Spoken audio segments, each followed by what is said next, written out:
Bonjour, bienvenue pour cette 4e conférence lunch depuis le début de l'année. Donc, nous sommes heureux d'abord de la proposer non seulement bien sûr avec ATTAC et l'Altream Team, mais également avec le Cercle des ONG de coopération et le collectif Tax Justice Luxembourg. Dans la mesure où nous avons effectivement, depuis la fin du procès LuxLeaks, plus tellement abordé au niveau public les dernières actualités concernant la justice fiscale en général, même pas au niveau du Sud. Et donc on est très heureux pour pouvoir traiter de ce sujet de recevoir Cédric Leterme qui travaille au CETRI. Donc pour les personnes qui ne connaissent pas le CETRI, c'est un des centres de recherche les plus avancés dans le monde francophone, en tout cas sur toutes les thématiques de développement. Et donc, ils sortent très régulièrement des études qui font référence sur les thématiques qui nous concernent dans le domaine du développement et des relations Nord-Sud. Et donc, la dernière publication, c'est celle-ci. Elle est sortie il y a un mois, c'est ça, Cédric ? Voilà. Et donc, voilà, dès qu'on a été informé de cette publication, on a évidemment sauté sur l'occasion parce que, justement, on voulait nous repartir un peu sur les thématiques de justice fiscale qui, en plus, sont généralement surtout sur ce qu'on a pu voir avec LuxLeaks, abordé sur une thématique Nord-Nord. Donc, entre guillemets, comment des transnationales du Nord essayent plus ou moins d'éviter l'impôt dans des pays dits industrialisés. Mais là, on va voir toute une autre thématique. Et ce qui est intéressant dans ce travail que Cédric va nous présenter, c'est que ce n'est pas uniquement une vision à travers des chercheurs du Nord comme des gens du CETRI, mais c'est aussi des chercheurs et des activistes du Sud. Voilà. J'en dis pas plus. Donc, je laisse maintenant la parole à Cédric. Et bien sûr, après, on aura l'occasion d'avoir des discussions, des questions-réponses et puis les dédicaces pour ceux qui veulent se faire dédicacer le livre. Je vous remercie. Merci beaucoup, Jean-Sébastien. Merci à Etika pour l'invitation. Venir parler justice fiscale au Luxembourg, ça ne se refuse pas. Et donc me voilà. Je vais effectivement commencer peut-être brièvement par revenir sur ce qu'est le CETRI et vous expliquer après ensuite en quoi consiste cette publication que j'ai simplement coordonnée. Donc je précise d'ores et déjà que je ne suis pas l'auteur du livre, j'ai coordonné le bouquin, donc j'expliquerai en quoi consiste cette publication. Ce qui me permet aussi de dire que je ne suis pas un expert en matière fiscale. D'ailleurs, généralement, je travaille plutôt sur les enjeux liés au travail. Donc j'ai coordonné ce bouquin-ci avec beaucoup d'intérêt. J'ai sélectionné les auteurs, etc. Donc je me suis familiarisé avec la thématique, forcément. Mais elle m'intéresse surtout d'un point de vue politique. Donc voilà, s'il y a des questions trop techniques, de toute façon, je ne pense pas que c'est ça qui vous intéresse vraiment. Mais il y a probablement des éléments un peu trop techniques sur lesquels moi je buterai si jamais il y a des questions. Donc je m'en excuse à l'avance. Mais en tout cas, l'objectif, ce sera vraiment de faire ressortir les enjeux politiques liés à cette question fiscale en matière d'inégalité nord-sud. Mais donc j'en reviens au CETRI Centre Continental, dont effectivement j'ai le plaisir de faire partie depuis peu d'ailleurs en plus. Le CETRI donc, a été créé en 1976, il est basé à Louvain-la-Neuve en Belgique, et le but c'est vraiment de documenter, sensibiliser, informer sur les rapports nord-sud et sur les mouvements sociaux des pays du Sud. L'objectif aussi, comme l'a dit Jean-Sébastien, c'est de le faire au maximum en donnant la parole aux premiers concernés, et donc c'est notamment l'objet de la collection ici des Alternatives Sud. Donc pour ceux que ça intéresse, vous pouvez nous suivre sur le site internet évidemment. On a aussi une page Facebook et une newsletter qui vous fait un petit peu le suivi de tout ce qu'on fait. Donc on publie effectivement beaucoup de textes, on organise des conférences, on fait de l'appui conseil aussi pour des organisations, des missions d'études dans le Sud quand c'est possible. Donc voilà, si vous voulez vous tenir un petit peu au courant de ce qu'on fait, je vous invite à visiter le site ou la page Facebook. Alors plus spécifiquement la collection Alternatives Sud, dont effectivement ceci est le dernier numéro. Donc c'est vraiment la principale publication du CETRI, c'est un peu ça qui rythme nos travaux durant toute une année. C'est un trimestriel, donc il en paraît un tous les 3 mois, 4 numéros par an. Et l'objectif, c'est de réunir sur une thématique donnée un maximum de contributions d'auteurs du Sud, d'intellectuels, d'activistes, peu importe, et de traduire ces contributions-là donc en français et de les rendre accessibles à un lectorat francophone, principalement situé dans les pays du Nord. Donc l'objectif, c'est de ne pas parler à leur place finalement, de leur donner directement la parole sur des enjeux qui nous paraissent importants en termes de relations Nord-Sud. Et c'est aussi du coup de participer un peu au décentrement du savoir et à la mise en lumière de ce qui se fait au Sud en matière de travail intellectuel. Il se fait énormément de choses. Et voilà, ça nous paraît assez important comme démarche. Et donc les 3 derniers numéros, pour vous donner un peu une idée des thèmes, le dernier avant celui-ci, c'était donc sur un état des luttes et des résistances qui ont eu lieu ces derniers temps au Moyen-Orient, en Afrique du Nord. Donc c'était un peu une réactualisation de où est-ce qu'on en est dans cette région-là, presque 10 ans après les printemps arabes.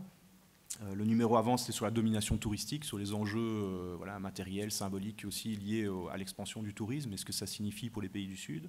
Et enfin, encore avant, c'était sur l'usage du genre. Donc c'était différents textes qui analysaient les différentes formes d'instrumentalisation de la notion de genre au Sud. Donc c'était vraiment assez intéressant, comment le genre est instrumentalisé par certains mouvements nationalistes, par certaines organisations néolibérales, etc.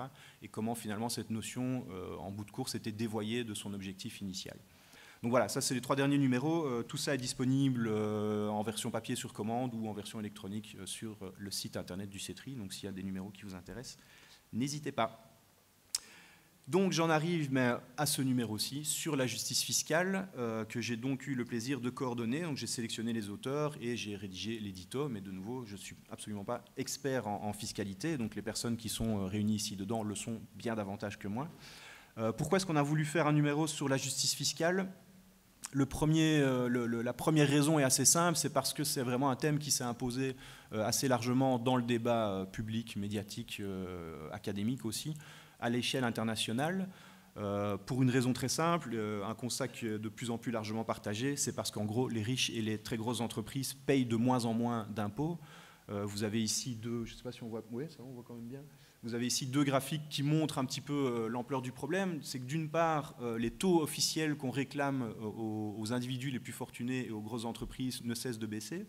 Donc ici à gauche, vous avez l'évolution sur une quarantaine d'années, depuis les années 80 jusqu'à aujourd'hui, des taux d'impôt sur les tranches les plus supérieures des individus. Donc vous voyez que c'est en décroissance depuis lors. Et à droite, vous avez la même tendance sur l'impôt sur les sociétés.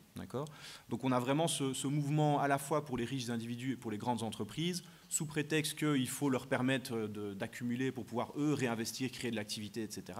Donc on baisse leurs impôts en espérant que ça va finalement ruisseler sur le reste de l'économie. Et on voit que c'est vraiment une tendance généralisée à l'échelle mondiale. Le problème se double du fait que non seulement les taux officiels baissent sans arrêt, mais en plus les taux effectifs sont encore plus bas, puisque en fait la plupart des individus riches et des grosses entreprises ne payent même pas les taux qu'on leur réclame, quand bien même ils seraient amoindris, puisqu'ils parviennent à éluder en très grosse partie ces taux en plaçant leur argent dans les paradis fiscaux ou en ayant recours à toute une série de mécanismes qui leur permettent de payer moins d'impôts. Donc ici, de nouveau, c'est simplement, je ne vais pas vous abreuver de chiffres, c'est simplement une illustration qui montre en fait que, donc ça, ce graphique-là, il concerne uniquement des multinationales, des plus grosses multinationales américaines, et on voit que la moitié de leurs profits sont placés en fait de manière artificielle dans des endroits où le taux d'impôt, donc vous avez les taux d'impôt ici en bas, où les taux d'impôt sont de l'ordre de 0 à 10%, d'accord ?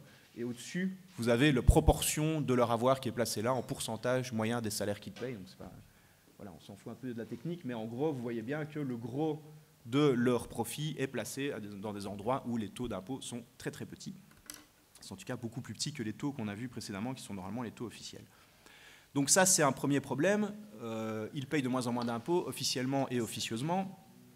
Et le tout, ce qui ajoute encore au constat un peu problématique, c'est que ça intervient dans une situation où on est vraiment face à une austérité qui est généralisée, en particulier depuis la crise économique de 2008, et en particulier depuis les années 2010, on a vraiment vu un doublement d'intensité dans les politiques d'austérité mises en œuvre, en particulier dans les pays du Nord.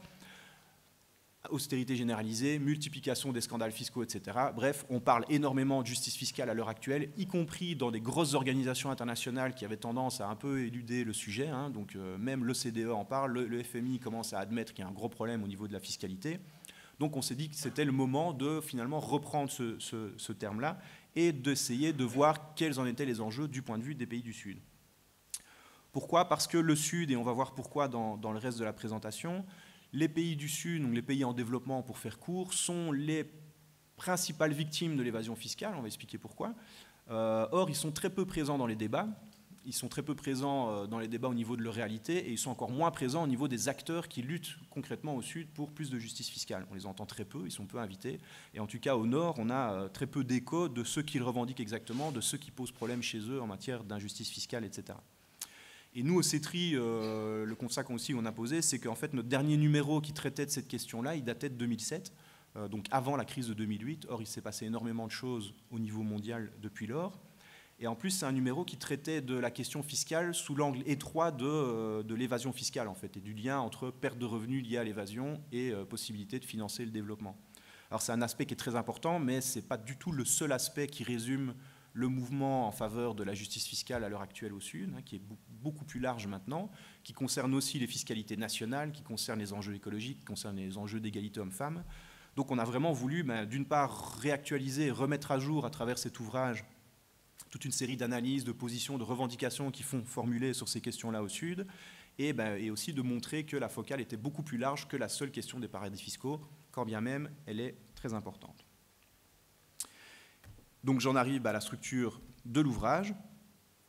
Préciser simplement qu'il a été réalisé en partenariat avec le CNCD, donc qui est la principale organisation de coopération au développement en Belgique francophone, dont le CETRI est partenaire.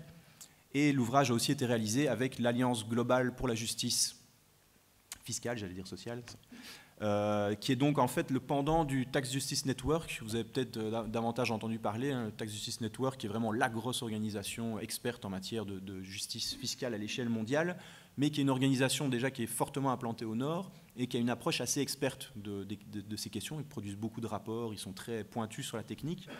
L'Alliance globale pour la justice fiscale, elle est plutôt axée militance, donc elle réunit surtout des organisations d'activistes qui luttent sur ces enjeux-là, et elle est beaucoup plus implantée dans les pays du Sud. Donc on a vraiment voulu, le précédent numéro de 2007 avait été fait en collaboration avec le Tax Justice Network. Cette fois-ci, on a voulu davantage privilégier cette approche-là, plutôt activiste et mieux implantée dans les pays du Sud. Et donc énormément d'auteurs du numéro font partie d'organisations qui sont reprises au sein de cette alliance-là, en fait. Donc ils ont aussi un site internet qui est assez bien fait, si ça vous intéresse. Alors le bouquin se compose de 4 grandes sections. Il y a d'abord une section qu'on a appelée Monde, qui reprend un peu les enjeux de justice fiscale nord-sud à l'échelle de la planète. C'est-à-dire d'une part la question des paradis fiscaux. Donc il y a un article sur l'origine des paradis fiscaux, comment est-ce qu'on en est venu à avoir autant de paradis fiscaux, qu'est-ce qui explique leur explosion à partir des années 80, où est-ce qu'on en est à l'heure actuelle en termes de tentatives de législation de lutte contre les paradis fiscaux. Donc il y a un article qui traite de ça. Il y a ensuite un autre article qui traite de la gouvernance fiscale internationale, c'est-à-dire la façon dont à l'heure actuelle les règles en matière de fiscalité sont adoptées et où est-ce qu'elles sont adoptées au niveau international. Donc ça c'est une première section. La deuxième section, c'est 3 articles qui traitent des réalités régionales des 3 grandes régions qui composent le Sud, donc Afrique, Amérique latine et Asie. Donc c'est des articles qui reprennent à chaque fois la situation d'un point de vue quantitatif mais aussi qualitatif de la justice fiscale dans ces 3 régions. Et alors les 2 dernières sections, ça reprend des thématiques transversales qui montrent là un petit peu plus l'étendue des différents angles sous lesquels on peut aborder la question, avec 2 articles sur le lien entre justice fiscale et égalité homme-femme, et 2 articles sur le lien entre justice fiscale et justice climatique, ou justice écologique plutôt plus largement. Donc ça c'est la façon dont ça se décompose, donc ça donne 9 articles, 10 si on inclut l'édito, qui sont rédigés en fait quasi exclusivement par des personnes originaires du Sud. C'est-à-dire que moi j'ai écrit l'édito et l'article sur les paradis fiscaux a été écrit par Ronan Palan, qui est vraiment un expert en la matière, mais qui est lui basé en Angleterre. Sinon tous les autres articles ont été rédigés souvent par plusieurs auteurs, c'est pour ça qu'il y en a 16 en tout, par des auteurs qui sont situés dans les pays du Sud. Donc ça, voilà, en tout cas en langue francophone, on a peu d'exemples d'autres ouvrages qui a fait ce travail-là, de récolter un petit peu ce qui se dit en Afrique, en Amérique latine et en Asie sur les enjeux de justice fiscale. Donc ça, c'est pour la présentation du livre. Pour vous donner un peu une idée du contenu, ce qu'on voit finalement apparaître à travers le bouquin, c'est qu'il y a différentes dimensions de l'injustice fiscale au Sud, qui fait que les populations du Sud sont les principales victimes de l'injustice fiscale. C'est-à-dire qu'ils sont soumis à différentes formes d'injustice fiscale qui sont nettement plus prononcées que dans les sociétés du Nord, quand bien même la situation est franchement pas rose dans les pays du Nord non plus. Pourquoi ? D'une part parce que c'est au Sud où on trouve les plus grosses pertes de revenus liées à l'évasion fiscale et à la concurrence fiscale que se livrent les États entre eux. Alors ce n'est pas le cas si on prend ces pertes-là en termes absolus, forcément, parce que c'est les pays les plus gros, c'est les plus grosses économies qui perdent le plus en volume absolu. Donc c'est les États-Unis et la Chine qui voient le plus d'argent s'envoler si on prend en valeur absolue. Par contre, si on regarde les pertes et qu'on les évalue en proportion du PIB de chaque pays, donc en proportion des richesses qu'ils génèrent, là c'est très très clairement les pays les moins riches qui perdent le plus. Donc le tableau que vous avez là Vous inquiétez pas de la différence entre bleu et rouge, c'est simplement des sources statistiques qui sont différentes, mais donc c'était pour montrer qu'avec deux méthodes de calcul différentes, on arrivait grosso modo aux mêmes ordres de grandeur. D'accord ? Donc ce qui est important de voir, c'est que donc, en dessous, vous avez la proportion de la richesse nationale qui est perdue par l'évasion fiscale. Et donc vous voyez au-dessus, les pays les plus riches membres de l'OCDE sont ceux qui proportionnellement perdent le moins. Et les pays à bas revenus, donc les pays les plus pauvres à l'échelle de la planète, sont proportionnellement ceux qui voient le plus de leur argent s'évader vers les paradis fiscaux. C'est d'autant plus un problème que, évidemment, ce sont ces pays-là qui ont le plus besoin d'argent pour financer leur développement, pour financer de la protection sociale, pour financer leur infrastructure publique. Donc c'est d'autant plus un problème que c'est précisément là qu'on a les plus gros besoins en termes de développement. Et d'ailleurs, les nouveaux objectifs de développement qui ont été adoptés par les Nations Unies affirme que dorénavant, ces pays-là doivent surtout s'appuyer sur leurs propres ressources pour financer leur développement et plus tellement sur l'aide. Donc c'est un principe qui a été énoncé au niveau mondial en expliquant que c'était mieux pour la démocratie, que c'était mieux. Et c'est vrai, hein, sur le fond c'est vrai, sauf que le problème c'est que derrière, toute l'architecture économique et financière mondiale fait en sorte qu'ils n'ont pas accès à ces ressources-là. Donc ils sont perdants sur les deux tableaux. Donc ça, c'est le premier élément d'injustice fiscale qui frappe le Sud. Le deuxième élément qui est très important, c'est que dans ce qu'on appelle la gouvernance fiscale mondiale, qui est finalement l'ensemble des règles et des régimes et des lieux qui régissent la façon dont les échanges fiscaux se font entre les États, les pays du Sud sont très largement absents et en tout cas, ils sont très largement perdants aussi. Donc, je vous ai mis une citation ici d'un des auteurs qui est brésilien, un des auteurs du bouquin qui traite de cette question-là dans le livre. Et il explique qu'un petit nombre de pays riches dominent depuis très longtemps le champ fiscal en imposant leur volonté à travers des régimes informels, des réseaux transgouvernementaux et des institutions plus ou moins rigides. D'accord ? À l'heure actuelle, le centre de ce qu'on appelle donc cette gouvernance fiscale mondiale, hein, qui se fait dans différents lieux sous différentes formes, le centre, c'est vraiment l'OCDE, Organisation de coopération et de développement, Organisation de coopération et de développement économique, pardon. Donc c'est l'OCDE en particulier depuis 2008 qui est devenue de facto l'organisation fiscale internationale. Elle a été chargée de faire ça par le G20, hein, qui s'est aussi considérablement renforcé après le 2008, en expliquant que c'était l'organisation qui avait la plus grande expertise sur le sujet. Alors c'est vrai, mais elle a une expertise qui est en partie biaisée par le fait que l'OCDE, c'est une institution qui n'est pas démocratique, hein, c'est une institution qui a une composition restreinte, tout le monde ne peut pas adhérer à l'OCDE. En gros, ce sont principalement les États les plus riches, en tout cas les États les plus riches du camp occidental qui en font partie. Et donc ce sont non seulement des clubs de pays riches, mais en plus on y retrouve certains des plus gros paradis fiscaux du monde. Et donc ces États riches et ces paradis fiscaux décident entre eux de l'ensemble des règles qui régissent la fiscalité internationale. Donc c'est un très gros problème. L'autre gros problème, c'est que cette gouvernance, elle se fait aussi beaucoup à travers des traités bilatéraux entre États. Il faut savoir que l'Union européenne, il y a 40% des traités fiscaux bilatéraux qui impliquent au moins un État de l'Union européenne. Donc l'Europe est extrêmement importante dans les normes et les critères qu'elle inclut dans ce type de traité, puisqu'après ces traités servent souvent de modèle à d'autres types de traités du même genre. Or, l'Union européenne adopte des traités bilatéraux qui sont très largement défavorables aux pays du Sud, et davantage même que les autres pays de l'OCDE. Donc il y a une étude assez intéressante qui a été sortie par le groupe de gauche au Parlement européen qui dénonce cette situation-là et qui dénonce le rôle de l'Union européenne dans l'adoption de ces traités bilatéraux et donc dans la légitimation de toute une série de critères internationaux qui sont très défavorables aux pays du Sud. Je ne rentre pas dans les détails, si ça vous intéresse, on pourrait y revenir sur ce qui fait que c'est défavorable. Mais bon, c'est des clauses en fait techniques. Donc ça, c'est le deuxième élément. Ce sont eux qui perdent le plus, ce sont les moins bien représentés dans la façon dont les règles sont adoptées au niveau mondial.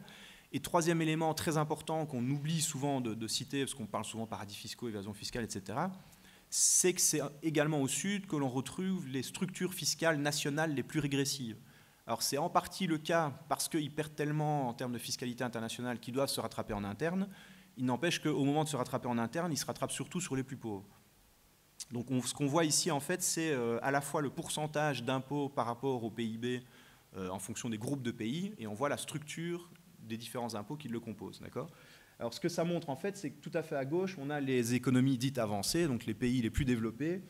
Ils perçoivent environ 30%, un tiers de leur PIB sous forme d'impôts. À l'inverse, les pays d'Afrique subsaharienne, ils sont plutôt aux alentours de 15-18%, donc moitié moins.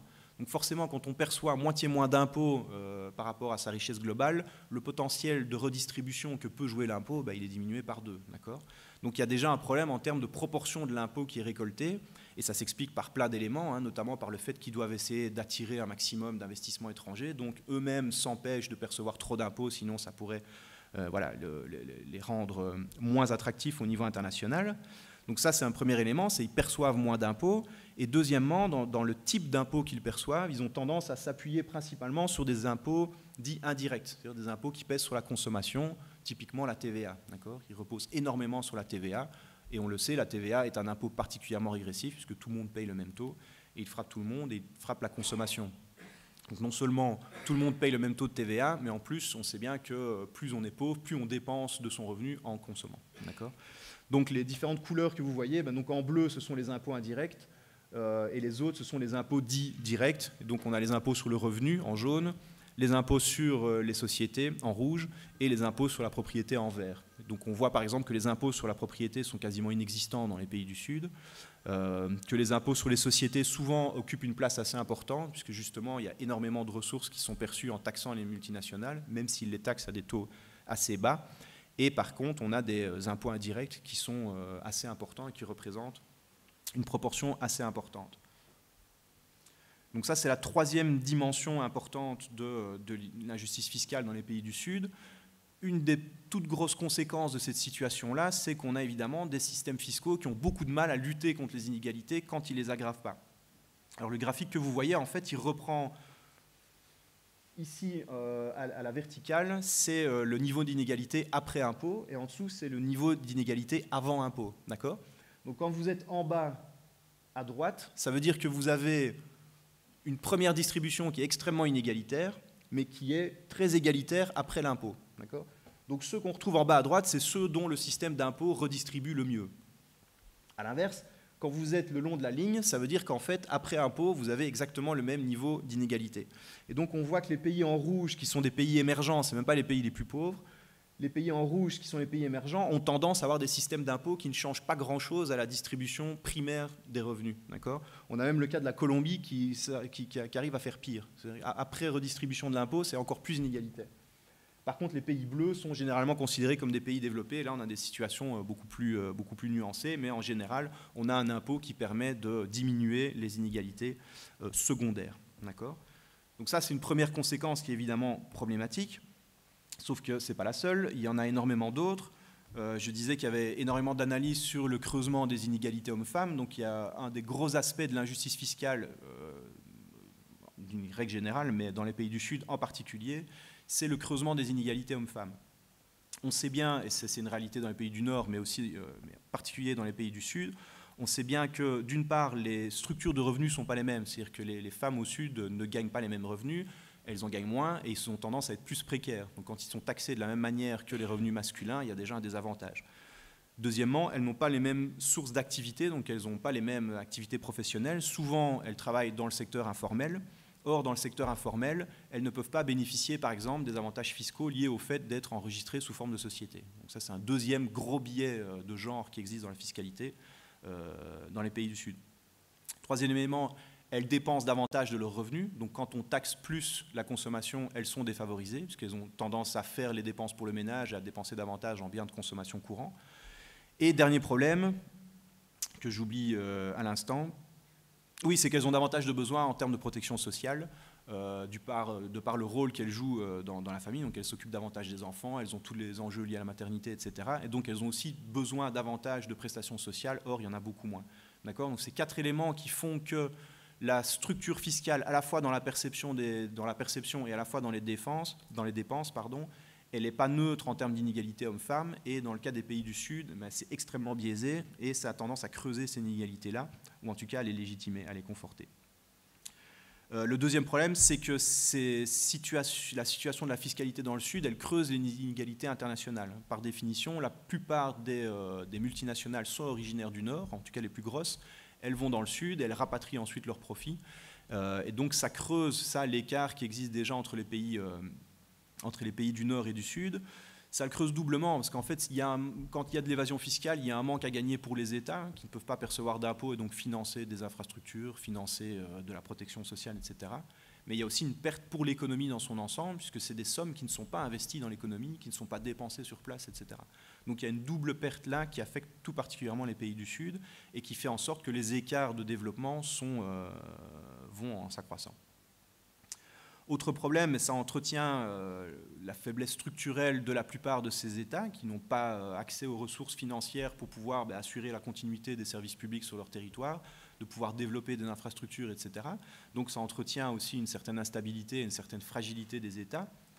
Et plus fondamentalement, ça entretient aussi un problème démocratique, c'est-à-dire qu'il y a traditionnellement une vision de l'impôt qui en fait un espèce de ciment du contrat social, c'est-à-dire qu'on consent à payer l'impôt si on sait que chacun paye en fonction de ses moyens et chacun reçoit ensuite en fonction de ses besoins, et si en plus le fait de payer l'impôt donne accès à la représentation politique. C'est-à-dire qu'on taxe, mais alors derrière on vote aussi pour valider ce qui est fait.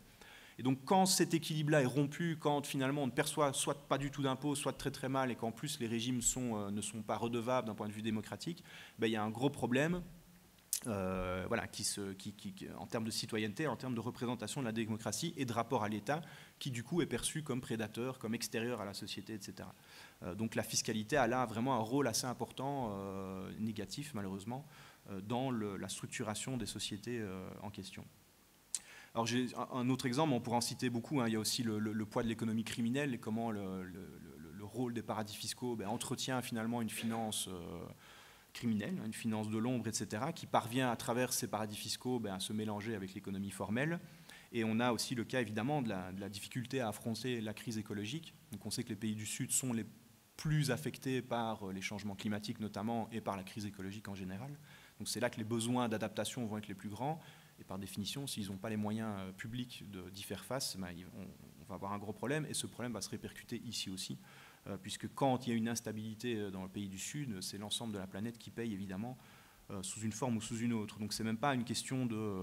il y a aussi un intérêt des pays du Nord à saisir ces questions-là à bras-le-corps. Alors justement, comment les saisir? Donc je précisais que c'était un ouvrage collectif qui était simplement coordonné par le CETRI, donc on n'expose pas une position, on n'a pas de position d'ailleurs, il y a quelques lignes qui sont dressées dans l'éditorial, mais...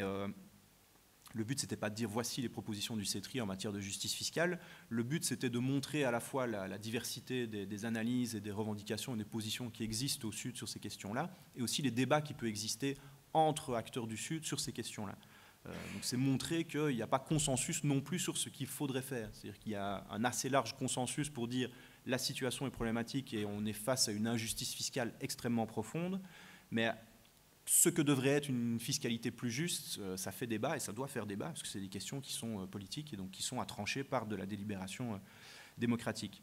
Et donc une des pistes de solution qui est très importante et qui est régulièrement discutée, notamment par les premiers concernés, c'est de réformer la gouvernance fiscale mondiale, c'est de réformer la façon dont les normes et les échanges fiscaux sont régulés au niveau mondial. Alors une des grosses piste qui est mise en avant ici au nord mais aussi au sud, c'est de créer une institution financière internationale dans le cadre des Nations Unies. Donc le constat, c'est de dire, ok, l'OCDE n'est pas représentatif, la plupart des États n'y sont pas, le G20 c'est un peu mieux mais pas beaucoup, puisque le G20 effectivement inclut davantage de pays en développement, mais on n'y retrouve qu'un seul pays africain et 2 pays d'Amérique latine. Donc en termes de représentativité mondiale, c'est un peu maigre. Donc l'idée, c'est de dire, voilà, ces institutions-là, c'est pas top, donc on va aller à l'ONU. L'ONU, au moins, tout le monde est représenté, tout le monde a voix au chapitre. Donc c'est là que doivent se discuter les questions fiscales. Alors il y a en tout cas au moins une personne qui n'est pas d'accord avec ça et qui est reprise dans le bouquin. C'est donc Magalhães, qui est un Brésilien, qui lui considère que c'est une trop mauvaise idée parce qu'il dit que les Nations Unies, pour l'instant, fonctionnent déjà de facto en faveur des pays du Nord. C'est une institution qui est paralysée depuis un certain nombre de temps, qui est extrêmement bureaucratique. Et donc il dit, je ne suis pas certain qu'on a avantage en tant que pays du Sud à créer une autre instance bureaucratique sur laquelle on aura très peu de prise, etc. Et donc pour lui, la solution vraiment prioritaire à mettre en œuvre, c'est de créer au contraire des instances de coopération régionale, Sud-Sud, qui entre elles échangent et mettent en place de nouvelles normes et de nouveaux dispositifs d'encadrement pour ensuite pouvoir aller porter une voix beaucoup plus forte dans des instances supérieures, dans des instances plus globales. Donc il faut savoir qu'il y a des instances comme ça qui existent déjà et qui fonctionnent assez bien, notamment en Afrique et en Amérique latine, C'est beaucoup moins le cas en Asie, donc ce serait une piste de développement assez importante à creuser, puisque l'Asie est aussi la région qui abrite certains des plus gros paradis fiscaux mondiaux. Singapour et Hong Kong sont vraiment dans la liste des plus gros paradis fiscaux en termes d'importance. Et donc mettre en place une plateforme de coopération comme il en existe en Amérique latine, même si en Amérique latine elle fonctionnait surtout bien au moment où la région était principalement dirigée par des gouvernements dits progressistes, là c'est un peu en train de se retourner, avec le Brésil notamment qui veut adhérer à l'OCDE. Pour pouvoir adhérer à l'OCDE, mais il doit abandonner ses affiliations dans des autres groupes de pays en développement. Donc ça, ce serait un très gros problème, notamment en termes de lutte pour une meilleure fiscalité régionale. Donc voilà, c'est des enjeux qui ne sont pas évidents. Mais donc là, il y a déjà de discussions sur comment réformer cette régulation fiscale mondiale et dans quelle enceinte est-ce qu'il faudrait le faire. Un autre point de désaccord, ou en tout cas de discussion qu'il peut y avoir, c'est où est-ce qu'on se place au moment de réfléchir aux solutions. C'est est-ce qu'on se place à l'intérieur ou en dehors de la façon dont l'économie mondiale fonctionne actuellement. Je l'ai dit, la justice fiscale, ça devient un thème à la mode, y compris dans des organisations qui n'ont pas toujours été exemplaires en la matière. Donc l'OCDE, à commencer par l'OCDE, le FMI, la Banque mondiale, qui ont vraiment joué un rôle de premier plan dans l'imposition de programmes d'ajustement structurel qui imposaient justement de limiter les taxes sur les multinationales, d'abolir les principaux les droits de douane, etc. Et au contraire de se rattraper sur la TVA. Donc ça, c'est vraiment des programmes qui ont été plébiscités par le FMI et la Banque mondiale pendant des années dans les pays du Sud, et qui viennent dire maintenant, oulala, on se rend compte que c'est quand même très très injuste comme résultat, il y a énormément d'inégalités, etc. Donc il faudrait que les pays du Sud recommencent à taxer plus et mieux. Alors, le problème, c'est que ces grosses institutions-là partent d'un constat qui, je l'ai dit, commence à être largement partagé, mais elles ont une vision assez technique et étroite du problème, c'est-à-dire qu'elles disent qu'il faut aider ces pays à mieux taxer, à lutter contre la corruption, à mettre en place des organisations fiscales compétentes, etc. Donc ça situe le problème sur un plan technique et un peu éthique-moral, et ça évacue les causes structurelles de l'évasion fiscale et de l'injustice fiscale qui sont quand même à rechercher dans le libre-échange et dans la libre circulation des capitaux, qui ont été imposés dans les années 80 et qui sont vraiment les deux grosses raisons structurelles qui font que s'il y a libre-échange absolu, ou en tout cas presque entre les États, et notamment entre les États du Sud, ils n'ont finalement pas beaucoup d'autres choix que de se livrer à la concurrence fiscale pour essayer d'attirer des investissements chez eux. Donc c'est un peu hypocrite quelque part de mettre en place une structure extrêmement concurrentielle de l'économie mondiale et de venir leur dire derrière « oui, mais vous devez taxer plus et mieux ». D'accord ? Idem, quand on leur impose des plans d'austérité extrêmement sévères, venir dire après « oulala, vos administrations sont vraiment pas compétentes », c'est un peu hypocrite. Et de la même manière, quand on plébiscite la libre circulation des capitaux, il est difficile de s'étonner du fait que les paradis fiscaux se multiplient. Et donc la question là et l'enjeu, c'est d'essayer de faire la part des choses entre ce qu'il est possible de faire au sein même du système, notamment en matière de transparence, de meilleur échange d'informations, de données, etc. Ça, c'est vraiment les leitmotifs de l'OCDE et du G20 qui invitent les États à coopérer. Alors, on a même mis sur pied dans le cadre de l'OCDE ce qu'ils appellent des inspecteurs sans frontières. Donc, c'est un programme d'aide à la coopération via lequel des États du Nord envoient des inspecteurs des finances dans les pays du Sud pour les aider à mieux percevoir l'impôt et à mieux faire ça. Sauf que généralement, c'est de nouveau des États qui sont loin d'être exemplaires en matière de perception fiscale, qui envoient leurs inspecteurs. C'est sponsorisé par des organismes qui sont très douteux. Donc il y a eu des rapports qui font état de nombreux biais de conflits d'intérêts dans la façon dont un programme comme ça est mis en place. Mais ça montre vraiment l'idéologie le discours qu'on essaie de mettre en place pour résoudre ce problème-là, qui est un discours technique et qui se concentre sur les failles en termes de gouvernance, de corruption, etc. dans les pays du Sud, sans regarder la façon dont l'économie mondiale derrière fonctionne. Un troisième point de débat, c'est réfléchir aux articulations et à la façon de les mettre en place entre les différentes dimensions de la justice fiscale. Donc là, j'ai mis une citation qui est tirée d'un des articles qui a été rédigé par des auteurs latino-américains. Donc ils donnent leur définition de la justice fiscale et on voit qu'il y a différents éléments qui sont dedans et dont l'articulation ne va pas forcément de soi. Donc ils expliquent que la justice fiscale commence par une approche basée sur un système équilibré de droits et d'obligations, dans lequel la collecte des ressources économiques est progressive, équitable et transparente, tout en garantissant le financement de politiques publiques visant à améliorer la qualité de la vie des personnes, tout ceci dans l'objectif d'atteindre de hauts niveaux d'équité socio-économique en harmonie avec l'environnement. Donc on a énormément d'éléments, ils n'ont pas inclus le genre, peut-être qu'ils le mettent dans l'équité socio-économique, mais en tout cas il n'est pas là explicitement, donc il y aurait même encore au moins cette dimension-là importante à inclure, et dont l'articulation avec les autres ne va pas de soi. Mais donc il y a l'idée de droits et d'obligations, il y a l'idée qu'il faut que ce système soit transparent, donc compréhensible par tout le monde, qui doit garantir à la fois une équité au niveau des perceptions, mais au niveau des dépenses aussi. Il y a la question de l'écologie. Donc on voit que c'est tous des éléments qui sont, voilà, qui sont pas évidents à coordonner ensemble. On aurait pu ajouter aussi la dimension internationale. Ce serait très bien d'avoir un système très égalitaire en termes de fiscalité dans un seul État, mais s'il se fait au détriment d'autres États au niveau mondial, est-ce qu'on peut vraiment parler de justice fiscale? Donc comment est-ce qu'on articule à la fois entre les différents niveaux, mondiaux, régionaux, nationaux, locaux aussi parfois? Comment est-ce qu'on articule les différentes définitions de la justice fiscale à ces différents niveaux-là? Et comment est-ce qu'on articule les différentes dimensions? Donc il y a la question de l'environnement aussi qui est extrêmement importante. Il y a 2 articles qui en traitent spécifiquement dans l'ouvrage. Parce qu'il y a aussi tout un regain d'intérêt, ou en tout cas une montée en puissance des programmes visant à établir une fiscalité verte. On en a beaucoup entendu parler notamment dans le cadre des Gilets jaunes. Ça a été un des éléments déclencheurs de la mobilisation en France. Mais cette fiscalité verte, c'est vraiment quelque chose qui est théorisé au niveau mondial, notamment dans le cadre de l'OCDE, depuis plusieurs années, pour essayer de faire face à la crise climatique, à la crise écologique. Or, ça pose énormément de problèmes, puisque si on applique ce type de transition fiscale, mais sans penser à ses conséquences en matière socio-économique, on se retrouve avec des problèmes comme ceux qui ont été très justement soulevés par les Gilets jaunes, c'est qu'on aggrave les inégalités socio-économiques. Donc il faut vraiment réfléchir à la façon d'articuler à la fois fiscalité verte quand c'est possible et quand c'est souhaitable, avec des programmes de redistribution fiscaux socio-économiques, mais aussi, je le disais, de genre, et voilà, d'autres éléments de cette nature-là à prendre en compte. Et alors, dernier élément sur lequel on voulait insister, en tout cas dans le cadre de l'éditos, c'est sur ce que peut la justice fiscale et sur ce qu'elle ne peut pas, finalement. Donc là, je mets une citation de Gadret que je trouvais assez juste.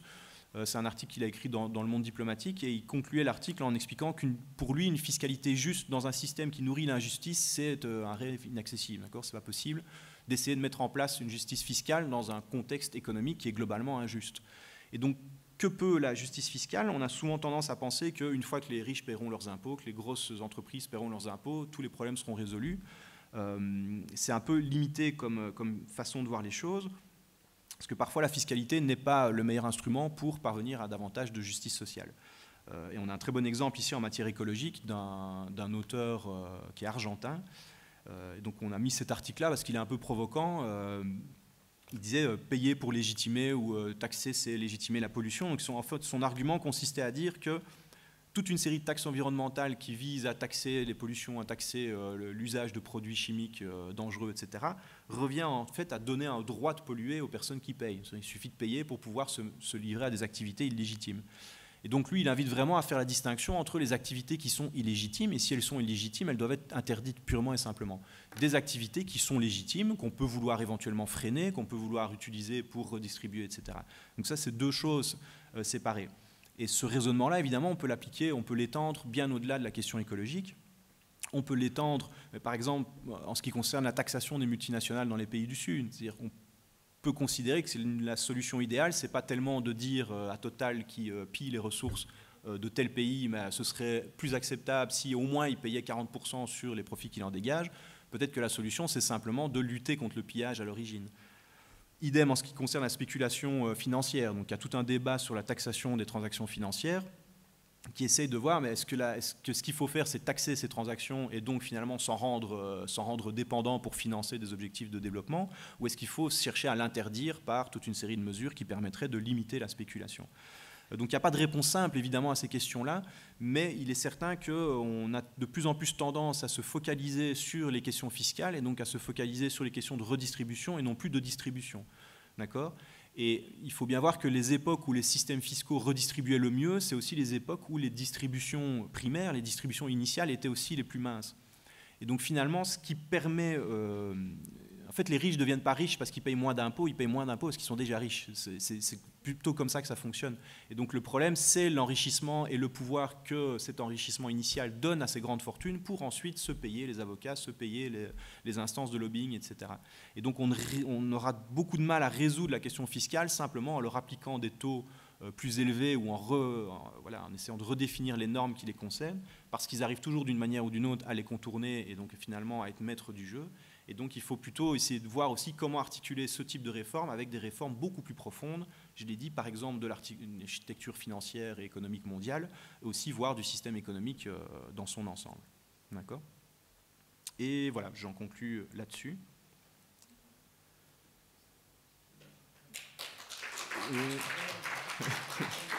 Tu vas revenir dessus après ? D'accord. Et donc la dernière, ce sera pour Jean-Sébastien. Voilà, merci, j'espère que je n'ai pas été trop vite, j'ai une tendance à... Oui, c'est bon. Comme d'habitude, je vais faire passer le micro dans la salle pour les personnes qui souhaitent commenter ou poser des questions. Tu préfères une à une ou par série de 3, comme tu veux ? Oh, on peut par série. Alors, ok. Allez. Alors... 2, 3. Oui, moi je voulais poser une question sur vos premiers graphiques. Oui.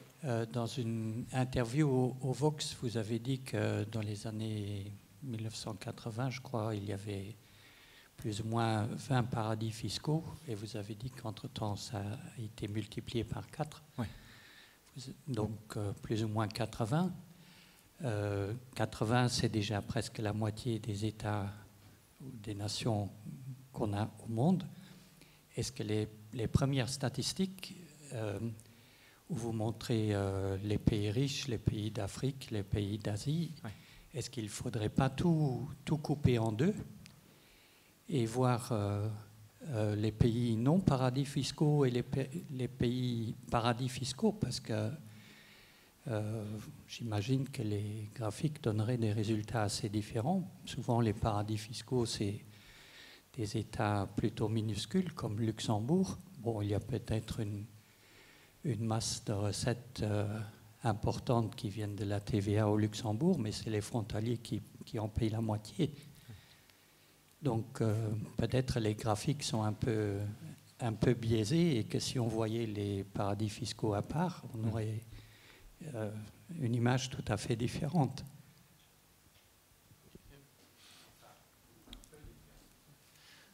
D'autres questions? Oui. Est-ce que je peux parler anglais? Oui, sans problème. So I'd like to learn about your comment on the donation for Notre Dame. So they have received a lot of donation from other countries or foreigners, while compared to the one in Brazil, they only received a pitiful amount, of which the majority is actually from the international donation. And we see, for example, a Brazilian millionaire donated 20 million euros for the Notre Dame. So is it because of the corruption of the Brazilian government, or it's because of the unsatisfaction of the tax system? Because we see from the graph of the redistribution impact, actually Brazil is on the diagonals, so the redistribution impact is limited actually. So I'm wondering why the rich people are not involved in the donation of the Brazilian library thing. Thank you. Encore une question? Non. Alors bon, en attendant qu'il y en ait d'autres, je vous laisse déjà répondre.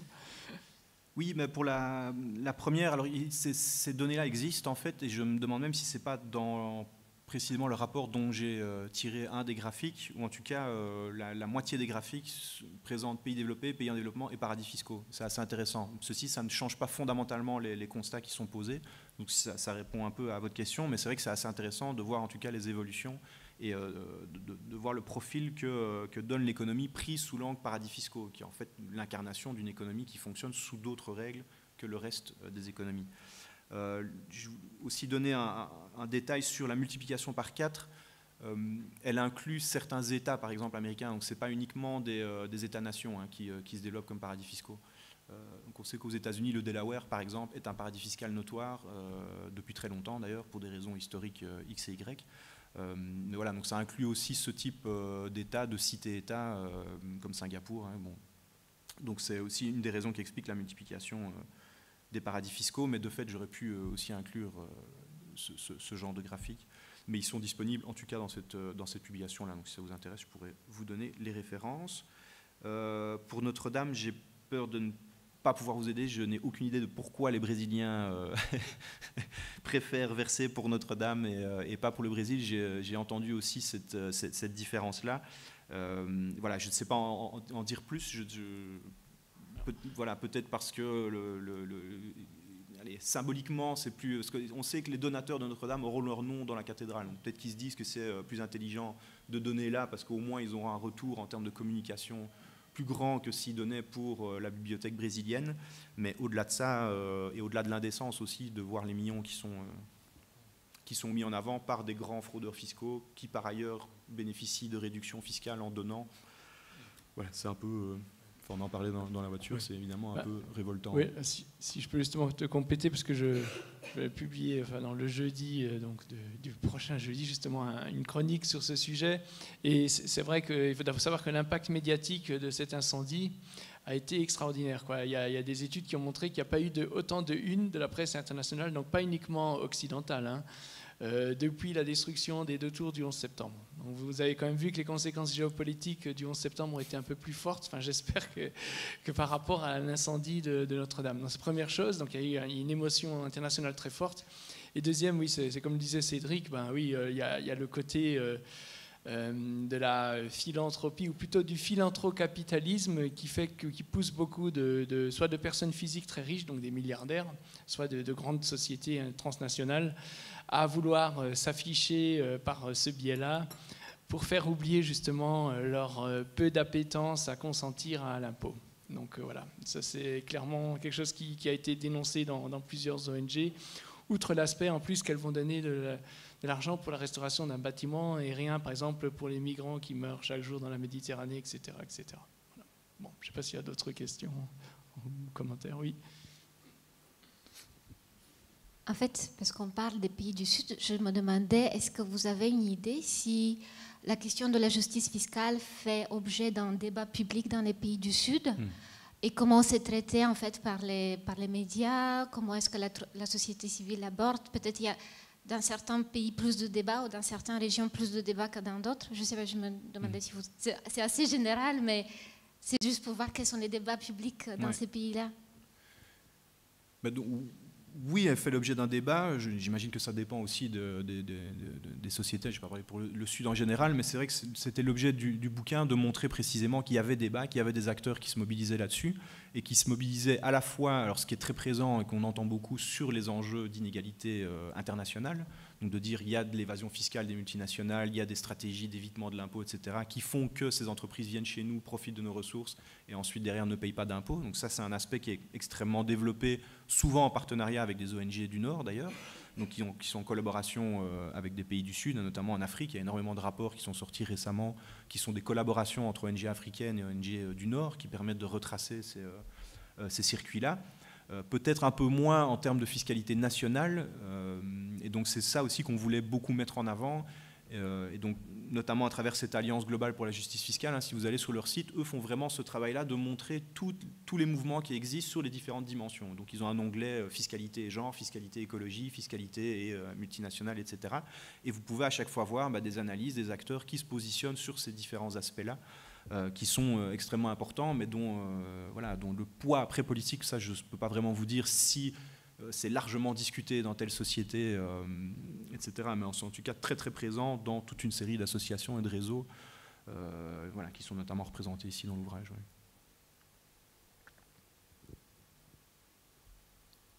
Oui. Dans les solutions, voire les stratégies,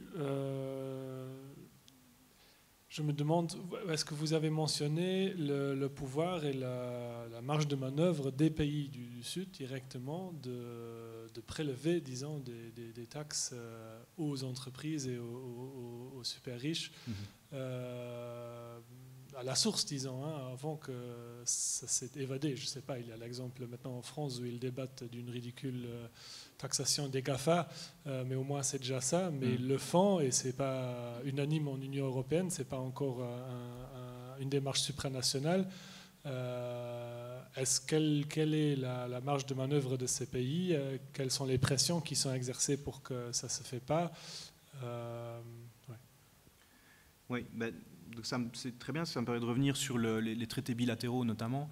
Donc il y a énormément de pays en développement qui sont liés par ces traités-là, qui précisément les empêchent de percevoir, alors beaucoup en tout cas ça c'est sûr, voire parfois tout simplement de percevoir de l'impôt sur les multinationales. La façon dont ça fonctionne, c'est que ces traités-là partent du principe que la taxation doit se faire sur le lieu de résidence, c'est-à-dire le lieu où la multinationale a son siège, et non pas dans le lieu où elle a ses activités. Donc ça, c'est un principe qui est quasiment repris à chaque fois dans ce genre de traités bilatéraux, et qui fait en sorte que forcément les pays dont viennent ces entreprises sont principalement situés au nord. Un deuxième principe, c'est le principe de l'établissement permanent establishment, donc l'établissement permanent. Et donc on fixe en fait toute une série de critères qui permettent de définir à partir de quand une entreprise est considérée comme ayant une activité suffisante que pour pouvoir faire l'objet d'un prélèvement sur les fonds qu'elle rapatrie au nord. Donc c'est déjà très compliqué. Et souvent ces critères-là font en sorte que, en gros, l'entreprise a juste à jouer, à arrêter pendant 2 mois de faire telle chose ou à déclarer une activité ailleurs, etc. Et donc elle ne paye rien du tout. Donc ça, c'est un très très gros problème parce qu'il y a énormément de traités qui existent déjà à l'heure actuelle. Il y en a d'autres qui sont en négociation, notamment par les pays européens, qui empêchent après ces pays-là de pouvoir mettre en place même un minimum de taxation des grosses entreprises, et donc elles doivent se rabattre sur des ressources nationales. Donc ça, c'est vraiment un gros frein à la marge de manœuvre dont elles pourraient disposer pour faire ça. Ouais. Ils ne peuvent pas autrement négocier elles peuvent les renégocier. Elles peuvent les renégocier. Donc, il y a en tout cas des pressions ici en Europe pour que l'Europe elle-même fasse une révision des traités qui existent déjà et qu'elle modifie ces traités déjà existants. Donc, il y a une pression qui s'organise vis-à-vis des pays européens, parce que en gros, la balle est dans leur camp. Parce que éventuellement, s'il y a une coalition de pays du Sud, ce qui devrait déjà arriver, pour imposer une renégociation collective de ce type de traité sur la base de critères qui auraient été redéfinis, parce que pour l'instant, il existe 2 modèles. Il existe un modèle de l'OCDE, un modèle de l'ONU. Le modèle de l'ONU est un peu plus favorable aux pays du Sud, mais ce n'est pas la gloire non plus. Et donc, quand bien même il parviendrait à obtenir une renégociation, elle doit se faire sur la base d'un modèle qui est à redéfinir et à accepter. Et donc là, on retombe sur l'intérêt d'avoir éventuellement une enceinte où elle soit davantage présente pour pouvoir redéfinir des critères. Mais c'est vrai que le point de départ pour la plupart d'entre eux, il est évident qu'y aller en bilatéral, c'est quasiment perdu d'avance. Donc c'est d'abord de se coordonner au niveau régional, d'arriver en groupé avec des propositions concrètes, et là pouvoir faire quelque chose, ou alors dénoncer unilatéralement les traités et faire face éventuellement à des sanctions, à des répercussions de nature commerciale ou juridique. Donc c'est vrai que ça a été extrêmement verrouillé pour l'instant au niveau juridique mondial, et c'est un des très très gros problèmes qui existent. Alors, les derniers commentaires ou questions avant de passer aux dédicaces? Non, personne. Sinon, ok. Très bien. Dans ce cas, je te remercie, Cédric. Mais merci à vous pour ta venue. Et donc, comme dit, les personnes qui le souhaitent peuvent se faire dédicacer le livre, quand bien même c'est un ouvrage collectif. Moi, je me permets de vous rappeler nos prochains rendez-vous. Alors, pour ceux qui s'intéressent plus particulièrement aux questions Nord-Sud, je vous recommande de venir à la Cinémathèque lundi 6 mai. Parce qu'on va présenter un documentaire inédit au Luxembourg qui s'appelle L'Empire de l'eau rouge, qui est basé sur l'ouvrage éponyme de Jean-Baptiste Mallet, qui a reçu le prix Albert Londres pour ça. Donc il nous explique à travers le business du coulis, du concentré de tomates, comment des multinationales se sont accaparées cette denrée alimentaire qui peut paraître très basique, mais avec... Mais vous allez voir que ça concerne vraiment la mondialisation dans son ensemble, alors qu'on pourrait penser qu'à la base c'est un produit très local, puisqu'il y a quasiment tous les pays peuvent produire du coulis de tomates localement. Mais là on verrait que par exemple la Chine a un très gros transformateur de produits. Donc pour ça on va en plus recevoir une représentante du CIGLH qui justement s'inscrit dans le contraire de ceci, puisque c'est une coopérative qui produit localement et qui vend localement. Donc il y a l'exact contraire de l'agro-business développé par ces multinationales. Autre sujet concernant le Sud, c'est le mercredi 26 juin, où on va traiter à la fois la question des inégalités au niveau mondial et du dérèglement climatique. Et pour voir que non seulement on doit combattre les deux ensemble, mais si on les combat séparément, on va dans le mur. Là, c'est intéressant parce qu'on a un spécialiste des inégalités mondiales qui va nous en parler. Je peux aussi citer le lundi 3 juin aussi un film qui concerne l'international, puisqu'on va parler de l'économie vénézuélienne, qui souffre aussi. Hein. Vous avez peut-être suivi, il y a des émeutes infiniment plus violentes que celles qui ont lieu à Paris, à Caracas, et donc le réalisateur va s'interroger aussi sur la façon dont le modèle vénézuélien, qui est certes basé sur l'extraction d'énergie fossile et la vente de celle-ci, a aussi été largement déstabilisé par des puissances étrangères. Et ce ne serait pas la Russie d'ailleurs. Bon, voilà.